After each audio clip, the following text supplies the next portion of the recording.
Hello. This is Abista. I go by MC Abista from Abista Studios Nanyuki.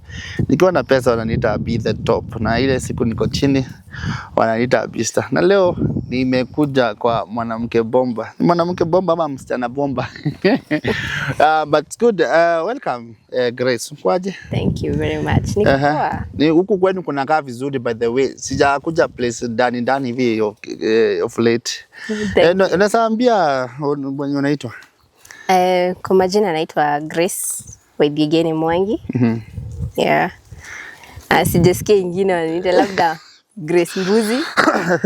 Kuna wenye wanajua Grace Mayai. Yeah. Unajua mtu akikuta Grace Mbuzi kama mtu akikuta Grace Mbuzi, you are okay with it? I'm okay with it cause yeah, but sasa leo nimekuja kukutembelea.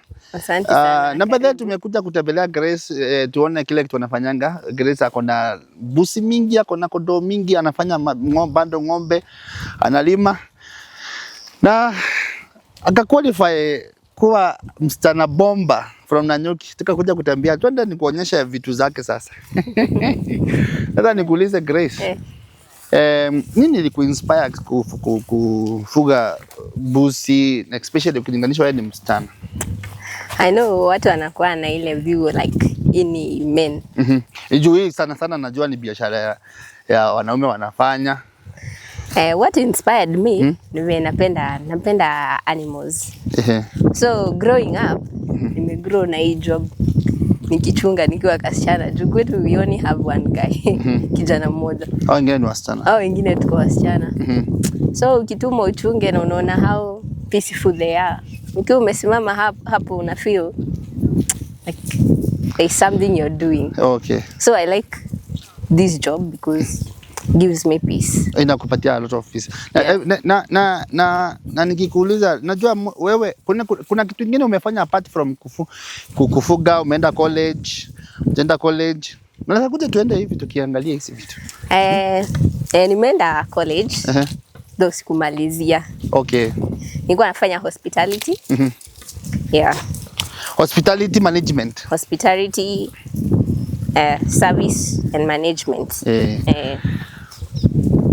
So hii job ya mbusi yani like mtu ulianzia aje kazi ya mbusi? It was like haikuwa planned, lakini ni ile unapatanga unanunua kamoja, the next time unanunua kingine, and then nilianza na kuku wa mayai, so I had a lot of them. And unaweza kuja hapa uangalie mtazamaji, ukilinganisha wasikuangalia nyuma sana. Mtazamaji usiangalie nyuma sana, sauna. So ukilinganisha na kuku, this is more manageable. Okay. Kuku, the feeds are expensive. And unaona bado sijaendelea sana. I'm still working on myself. Okay.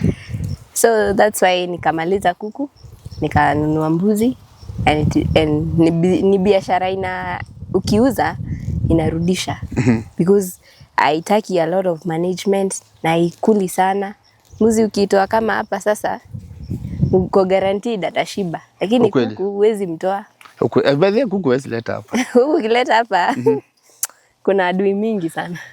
Sasa wewe na venye unakaa msichana mdogo, ulipata, unajua wasichana siku hizi naona wanafikiria mambo mjui nini shele wapi siji nini. Kwa nini mbona umekuwa na different mind? I think because I like being my own boss a lot. Na mtu anaangalianga where am I good at. So I'm good at farming, and hii ni kitu naelewa. It's something I've grown with, so it's easy. Na pia ukiangalia wasichana wengine ukisema nitafanya because the other person is doing, you're choosing the wrong path. Juu wasichana sasa hizo wakipata nataka kuweka beauty spa, nataka kuweka boutique, Unajua ni vigumu kupata mtu mwenye ako na inspiration especially ya kufanya mambo ya mbuzi. Na nimekuja ku note tangu nikuja hapa nimekuja ku realize that mbuzi zako na kondoo they are very healthy. I don't know what is the secret behind that.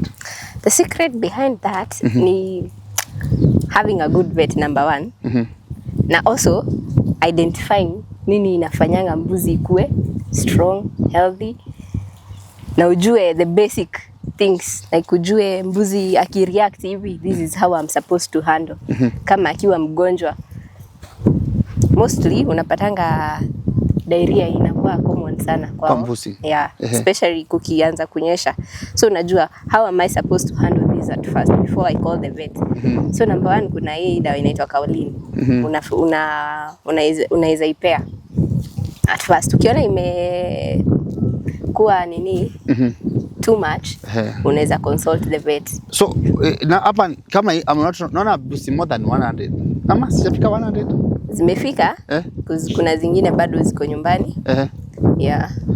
So like ulianzia na naona mbuzi mingi. Ulianzia na ngapi kondoo mbuzi? Ulianzia na ngapi ile starting ulianzia nayo ile ulisema sasa this is my first? Sasa ukiangalia niko na mbuzi wengi sana kuliko kondoo. So mimi nilikuwa mtu mbuzi timbuzi. Okay. Yeah. Sana junaona mbuzi unajua ukileta kama huku mabush unaona sasa inaingia na kula miti. Inaingia na kula miti. So nilianza na around 10 mbuzi. So with time unajua mbuzi inakopea nini mara 2 kwa mwaka. The same with kondoo. Kondoo niko na around 40 something. And na ni juu nimeuza. Yeah. So like unatumia criteria gani kuuza? Juu kuna zingine naona kidogo, kuna zingine naona ni kubwa. For me, naweza kuja tuende unajua mkulima. Unajua kuna wenye wanataka ku start business. Kuna mtu atakuja aniambie mimi nataka kuchunga. So ndamwambia kuna ile age kama hii. Huyu ni winner, yani ameacha kunyonya juzi. Huyu hapa kondoo huyu. So huyu anaweza saviwa. Unapata mtu akianza, it's good to start with such. Yani hiyo age. Ndogo. So kama your average ni kama pesa ngapi hivi? Average we sell them around 13,000 to 15,000. Hiyo mdogo hiyo? Hiyo moja. Nayo unaona quality yake si mbaya. Yenyewe naona quality yake ni mzuri. So unakuwa very careful ukichunga usichunge